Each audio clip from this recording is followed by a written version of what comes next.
आज जो कहानी मैं आपको सुनाने जा रही हूँ ये एक सच्ची घटना पर आधारित है। ये कहानी वेस्ट बंगाल के रहने वाले दीपक शर्मा की कहानी है। ये बात सन 1985 की है।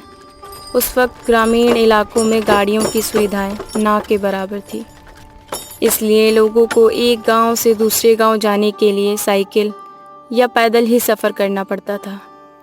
दीपक शर्मा दिल्ली से अपने गांव बंगाल वापस आ रहा था और जिस ट्रेन से वो सफ़र कर रहा था वो ट्रेन 8 घंटे लेट थी, जिस कारण शाम 4 बजे की ट्रेन रात 12 बजे स्टेशन पहुंचती है। ट्रेन वेस्ट बंगाल के एक छोटे से स्टेशन बराभूम पर रुकती है। रात ज़्यादा होने की वजह से स्टेशन पूरा सुनसान पड़ा था। वहाँ दूर दूर तक इंसान तो क्या, एक परिंदा भी नहीं दिख रहा था। उसका गांव धुंधी काटा बराभूम रेलवे स्टेशन से 7 किलोमीटर दूर था। वो पैदल ही अपने गांव की ओर निकल पड़ता है।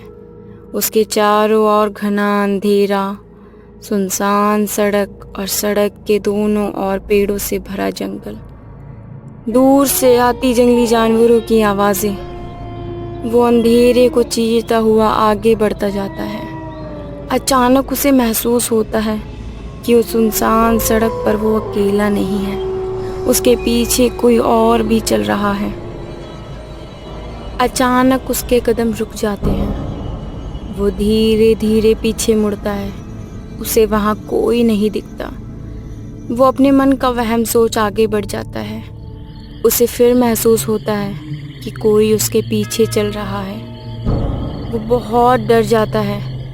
उसकी हिम्मत नहीं होती कि वो पीछे पलट कर देख सके कि कौन है वहाँ। वो अपना ध्यान भटकाने के लिए अपने जेब से बीड़ी की बंडल निकालता है और पीने लगता है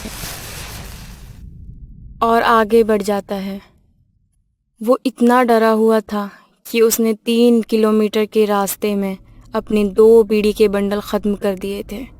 उसे सड़क के किनारे एक बड़ा और घना बरगद का पेड़ दिखता है। उसकी लंबी लंबी लताएं जैसे किसी को भी अपनी आगोश में ले ले। दीपक जैसे ही उस पेड़ के नीचे पहुंचता है, पेड़ की डालियां जोर जोर से हिलने लगती हैं, मानो कोई बड़ी ताकत उसे हिला रही हो। अचानक एक बड़े से डाल के टूट के गिरने की आवाज़ आती है। दीपक डर से अपनी आंखें बंद कर लेता है। थोड़ी देर बीत जाने के बाद सारी आवाज़ें बंद हो जाती है। वो धीरे धीरे आंखें खोलता है, पर उसे वहाँ कोई भी टूटी हुई डाल नज़र नहीं आती। दीपक फिर अपने घर की ओर बढ़ने लगता है। समय जैसे जैसे बीत रहा था, रात का अंधेरा और भी घना होता जा रहा था। अचानक उसके आगे एक बड़ा सा पत्थर गिर जाता है। वो घबरा जाता है और इधर उधर देखने लगता है, पर उसे कोई नहीं दिखता। वो सोचने लगता है कि ये रात शायद उसकी आखिरी रात है। वो डरते हुए थोड़ा और आगे बढ़ता है। थोड़ी दूर जाने के बाद उसे पेड़ के पीछे किसी औरत के रोने की आवाज़ आने लगती है। उसके अंदर इतनी हिम्मत नहीं होती कि वो पेड़ के पास जाकर देख सके। वो बस ऊपर वाले का नाम लेकर आगे बढ़ता जाता है। अचानक उसे सामने एक परछाई नजर आती है। वो बहुत डर जाता है। जैसे जैसे वो आगे बढ़ता, परछाई उतनी ही पीछे होती जाती। वो और आगे बढ़ता, परछाई और पीछे हो जाती। अचानक एक पेड़ के पास जाकर परछाई कहीं अंधेरे में गायब हो जाती है।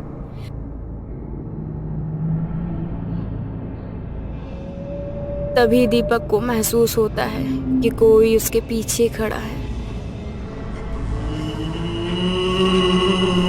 वो जैसे ही पीछे पलटता है तो लाल साड़ी पहने एक जली हुई औरत, जिसका चेहरा बुरी तरह जला हुआ, भयानक और घिनौना था।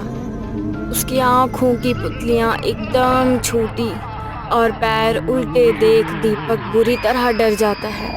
वो बहुत तेज़ी से भागने लगता है। उसके गांव से पहले एक गांव पड़ता है हुरपालडी, जहां उसके एक दोस्त का घर था। वो वहां पहुंच जाता है। दीपक की इतनी हिम्मत नहीं होती कि वो हुरपालडी से अपने गांव जाए। वो अपने दोस्त के घर पहुंचकर उसका दरवाज़ा खटखटाता है।